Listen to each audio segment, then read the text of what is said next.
Hari ini saya Yusuf Mansur punya perusahaan yang kalau kita jual hari ini Pak, nilainya 10 triliun rupiah. Saya tadi bicara sama Pak Sekda, tambang nggak ada apa-apanya. Oh serius, tambang nggak ada apa-apanya. Mau tambang emas kek, mau tambang nikel kek, mau tambang batu bara kek, mau oil and gas, nggak ada apa-apanya sama yang namanya fintech. Lihat Jack Ma. Lihat Jack Ma bermain di wilayah yang sama dengan saya. Fintech, financial technology, payment gateway, cashless, digital society, banking digital. Hari ini Pak, kami sudah 2,3 triliun rupiah perputarannya. Dan tidak ada akal, tidak ada rapat, tidak ada kemudian begini begitu, tidak ada. Tidak ada Pak.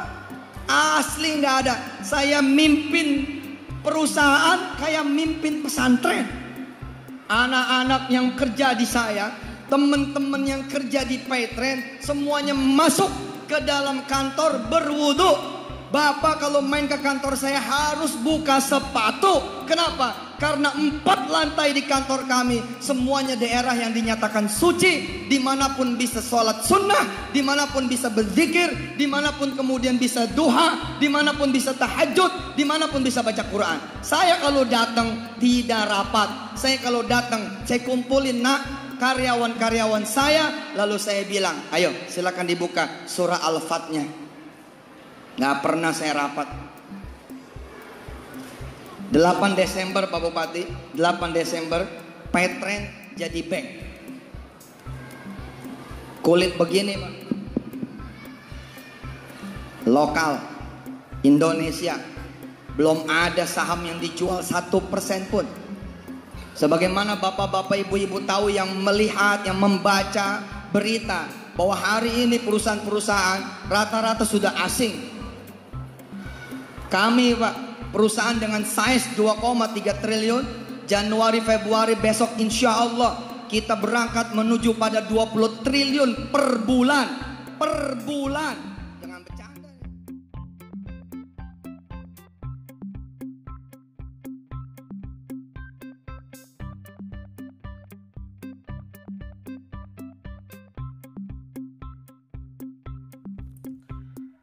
Assalamualaikum warahmatullahi wabarakatuh. Ramadan udah masuki 10 hari yang kedua, udah mulai rada-rada letoy kayaknya nih. Udah mulai lesu, sebagaimana lesunya para pemain on grid gitu ya. Jadi minggu ini atau minggu kemarin gitu ya, dapat sharingan di grup PLTS yang menginformasikan kalau ternyata ada aturan baru yang dikeluarkan oleh PLN mengenai besaran kapasitas yang bisa diperhitungkan di dalam net metering gitu ya, atau kapasitas yang diizinkan buat para on-grider gitu ya, buat para pemilik PLTS atap on-grid yang bisa diakomodir untuk jadi perhitungan net meteringnya. Nah, nih ini menarik ya, karena ada dua kubu. Jadi kalau kita lihat, kalau kita membaca grand design dari arah kemana sih kebutuhan energi di negara kita gitu ya, mau digimanain. Nah secara globalnya nih, kalau kita melihat dari kepalanya, nah kepalanya itu ada yang namanya tentang target gitu ya. Kalau dulu kita bicara tentang membangun, ada namanya GBHN-nya lah ya, garis-garis besar haluan negaranya. Nah, target besarnya itu kalau tidak salah bahwa kita punya target di tahun 2025, target bauran energi yang selama ini lebih didominasi oleh minyak, batu bara dan sebagainya, itu 23%-nya itu harus dikontribusi dari energi terbarukan. Dalam hal ini kalau nggak salah 23%-nya apakah itu khususon untuk energi surya ya, energi dari PLTS, ataukah itu termasuk EBT yang lainnya ya. Tetapi target dari pemerintah, dari negara yang dituangkan dalam rencana rencana energi atau apalah gitu ya, itu di 2025 itu harus mencapai porsi 25%, sehingga dari target pemerintah itu diturunkan ke dalam peraturan presiden, kemudian diturunkan lagi menjadi edaran atau aturan di Kementerian ESDM. Nah, ini yang menarik ya. Selama ini kan kita tahu bahwa surat edaran dari ESDM itu agak tarik ulur. Awalnya untuk net metering, produksi dari para pemilik PLTS on grid yang sudah menjadi pelanggan udah beralih ke KWH Exim, produksi dari PLTS atapnya itu bisa dibeli 65% ya, yang akan diperhitungkan dalam tagihan bulanan, kemudian diakumulasikan sampai 3 bulan gitu ya. Kalau 3 bulan itu masih ada sisa, di reset lagi jadi 0. Jadi per 3 bulanan produksi dari PLTS on grid kita nih yang bisa diakomodir untuk diperhitungkan dalam kalkulasi net metering PLN-nya. Jadi syaratnya kalau kita mau jualan listrik ke PLN, nah kita harus beralih ya, mengajukan diri ke pihak PLN untuk menjadi pelanggan KWH Exim. Kayak saya nih, meskipun punya on grid, tapi karena saya tidak daftar sebagai pelanggan KWH Exim, kalau produksi listrik saya ini berlebih, maka itu nggak bisa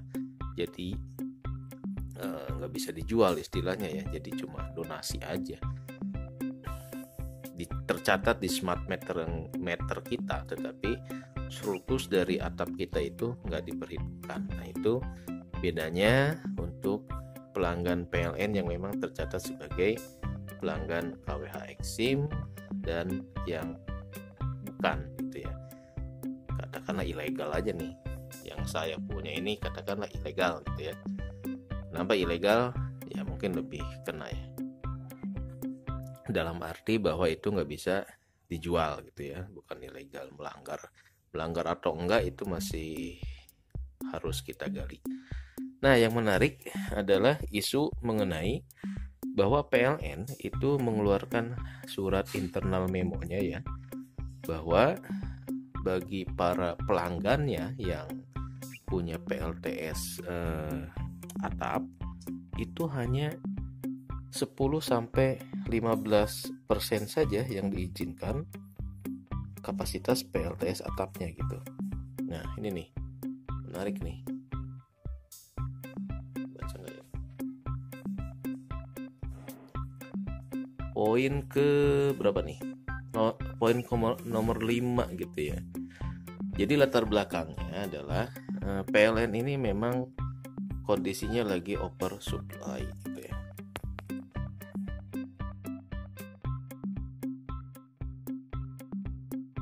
Nah, yang bikin para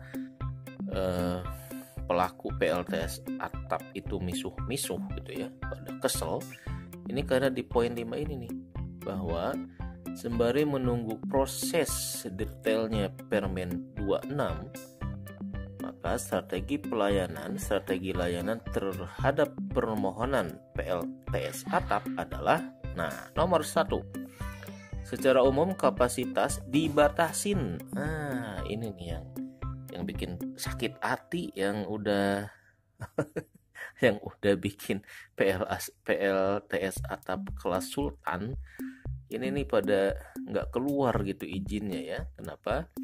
secara umum kapasitas dibatasi hanya 10-15% dari daya terpasang. Nah, jadi kalau saya misalkan di rumah 2200 volt ampere, berarti PLTS atapnya dibatasin cuma sampai 200 watt peak atau gimana ya. Ini juga ada dispute juga katanya ya. Ada yang melihatnya justru nggak bisa 100%, tapi dilihatnya jadi 85%-nya yang diambil. Nah, ini saya juga masih kurang jelas juga nih. Di sininya dikatakan 10-15% dari daya tersambung. Saya kira ini 10-15% itu dari kapasitas nasional, ternyata dari kapasitas masing-masing pelanggan PLN itu sendiri gitu ya.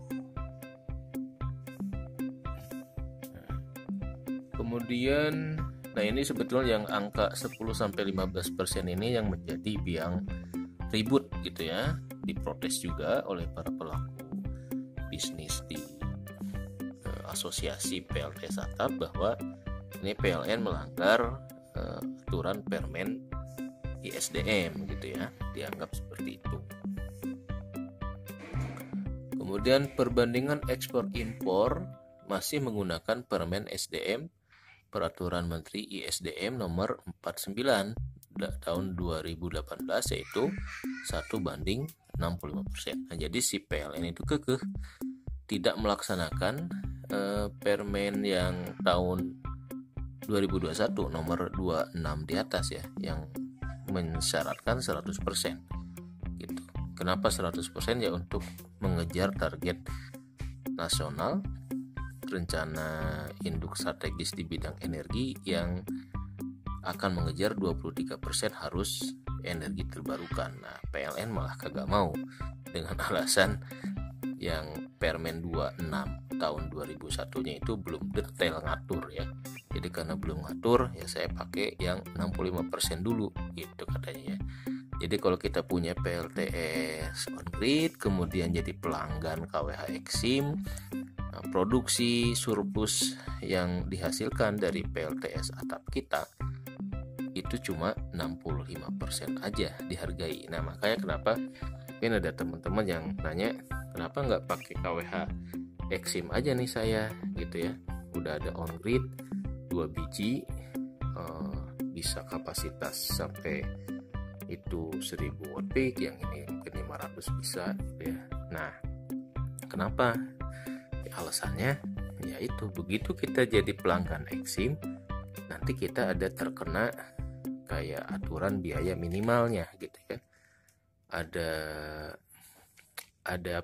pemakaian minimal yang harus kita bayar, yaitu kalau dirupiahkan ujung-ujungnya kalau kita listrik kita nih full ya dari PLTS, nggak pakai listrik PLN sama sekali, saya bakal kena di kisaran 150 ribuan lah gitu ya, kayak abodemen lah gitu ya.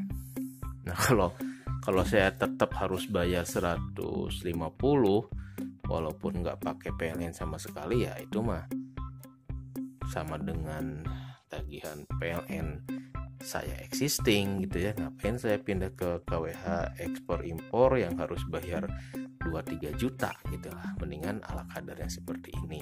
Nah, itu latar belakang untuk menjadi pelanggan KWH Exim pun itu harus kita memperhitungkan kondisi apakah layak dengan tagihan cuma 100.000, 200.000 kita pindah ke KWH Exim gitu ya. Jadi buat teman-teman yang pengen jadi KWH Exim, pelanggan KWH Exim, ya dilihat juga tagihan existing bulanannya berapa.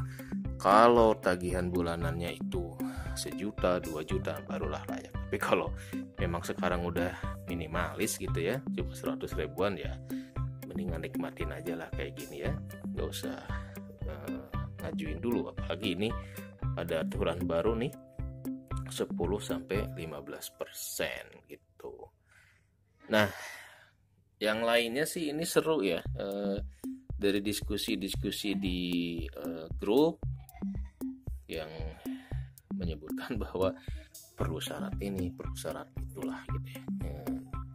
Ini isu yang paling menarik banget tentang adanya pembatasan pengajuan untuk PLTS atap, di mana hanya 10-15% saja yang akan diperhitungkan atau diizinkan gitu ya. Jadi kalau misalkan nanti dikalkulasi net meteringnya itu, si PLN itu bakal ngitung-hitung seperti itu gitu. Kalau dayanya yang kita langganan sekian, nanti yang dihitung sekian, nanti ada tim sidaknya. Nah itu yang bahaya ya. Tim sidaknya ini yang bakal ngecek mungkin kapasitas kita berapa, sehingga kalau kita lebih malah bukannya kita untung, malah jadi ditagih balik gitu, jangan-jangan gitu ya, seperti biasa lah. Nah ini teman-teman, aturan dari Kementerian ISDM, Peraturan Menteri ISDM tahun 2018 nomor 49 dulu. Aturan yang lama aja ini sudah kapasitas maksimumnya itu kan 100% ya. Aturan lamanya ini 100% dari daya tersambung pelanggan. Jadi kalau saya langganan kapasitas di rumah 2200, maka saya boleh memasang sampai 2200 panelnya ya gitu. Nah sekarang dibatasi cuma 10-15 saja. Kemudian ekspor impornya ini 65 di aturan lama. Nah si PLN ini kekeh pemakai yang ini, bukan yang 100% itu gitu ya. Nah, jadi seru banget nih isu-isu isu terkini. Nah ini dia. Jadi ini beritanya ini tanggal berapa nih? April ya.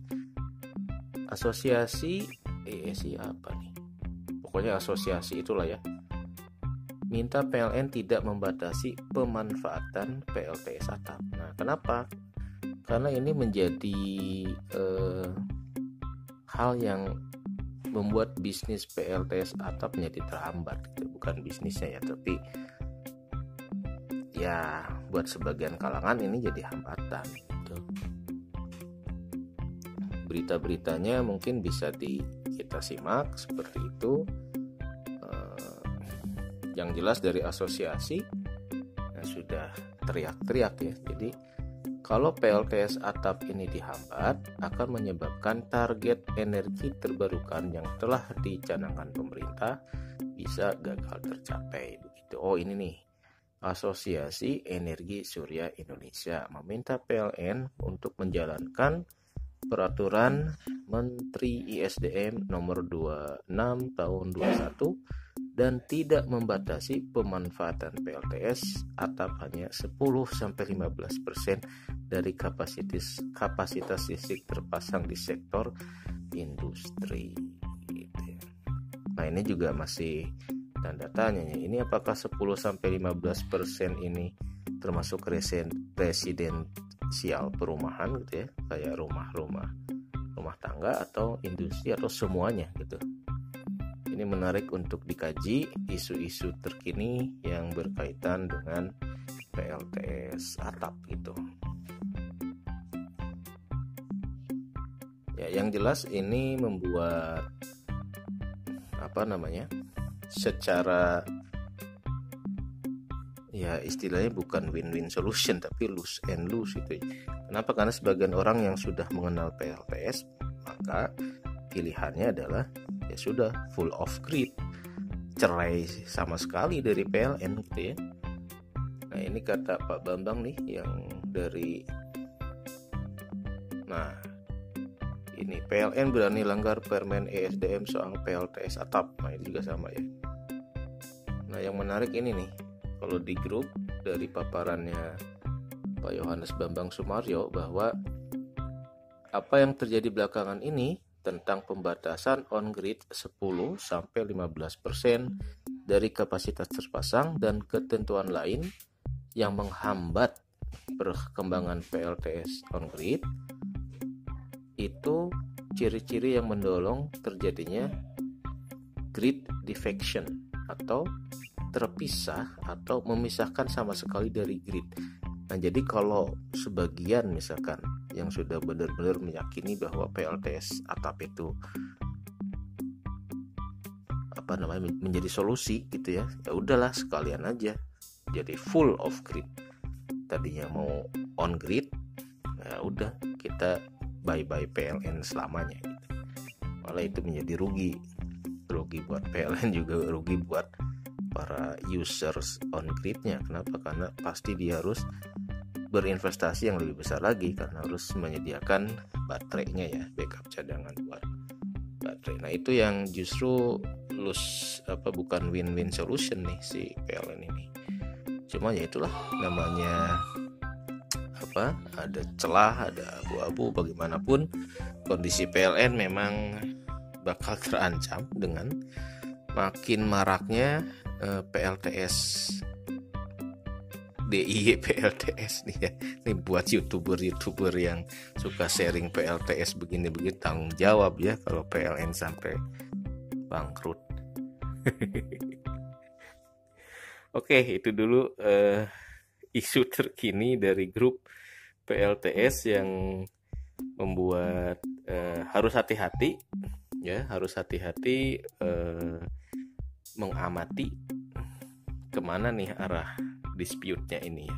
Karena bagaimanapun kalau kita udah investasi gede bikin on grid, pindah ke KWH Exim, gak taunya yang diserap, yang dibeli sama si PLN cuma sedikit. Nah itu kan jadi tidak sesuai harapan. BEP-nya jadi berubah gitu ya. Entar kayak pay trend itu ya, valuasinya mendadak berubah katanya. Pay trend kalau dijual sekarang bisa laku 11 triliun, 10 triliun tuh Ustadz Yusuf Mansur bilang seperti itu. Enggak taunya sekarang teriak-teriak 1 triliun aja susah. Itu kenapa? Karena beliau tidak cermat dalam menggunakan asumsi-asumsi. Persis kayak on grid juga, kalau kita tidak mempertimbangkan asumsi-asumsi atau perubahan-perubahan yang terjadi, BEP-nya bisa gagal total gitu ya. Oke, itu aja isu tentang PLN nggak nurut atau apa tadi ya. Nah ini nih tentang pelanggaran PLN berani melanggar Permen ISDM soal PLTS atap. Besok-besok kita gali lagi tentang on grid ini ya, karena ya secara aturan saya juga masih nggak jelas apakah pasang on grid ini melanggar atau enggak. Kita juga belum tahu, masih abu-abu gitu ya. Wassalamualaikum.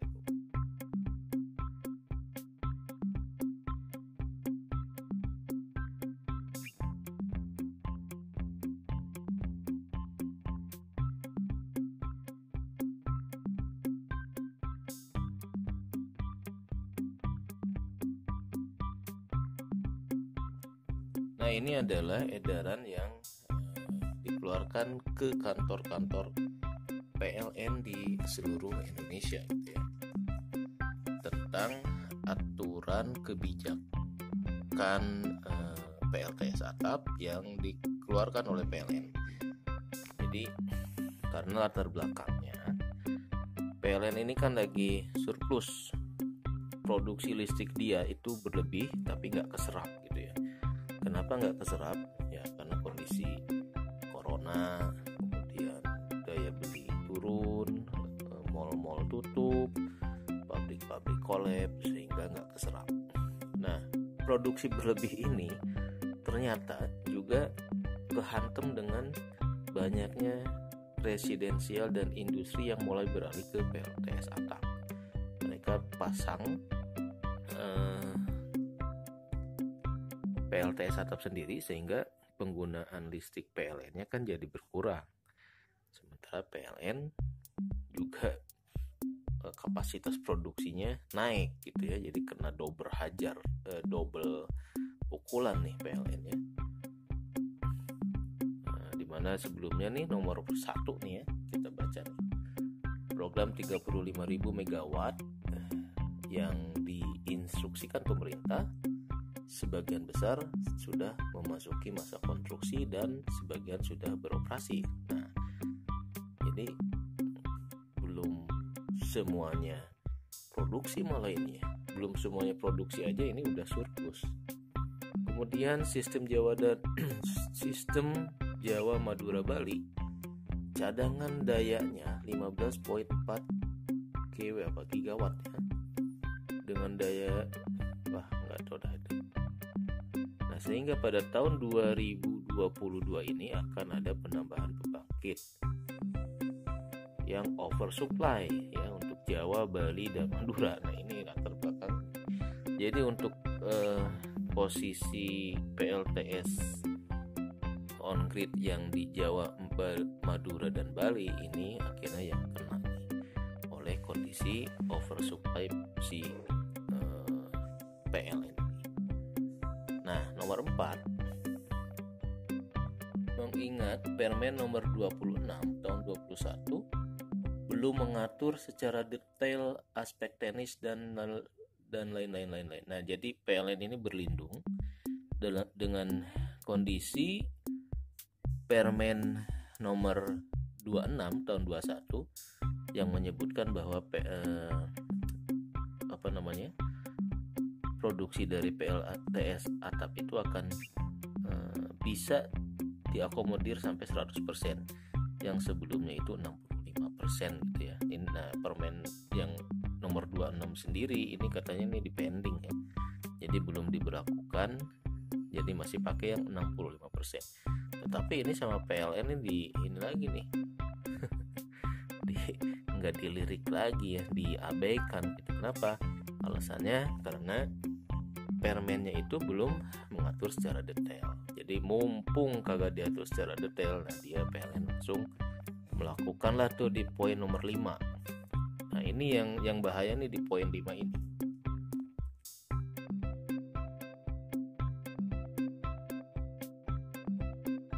Hari ini saya Yusuf Mansur punya perusahaan yang kalau kita jual hari ini Pak, nilainya 10 triliun rupiah. Saya tadi bicara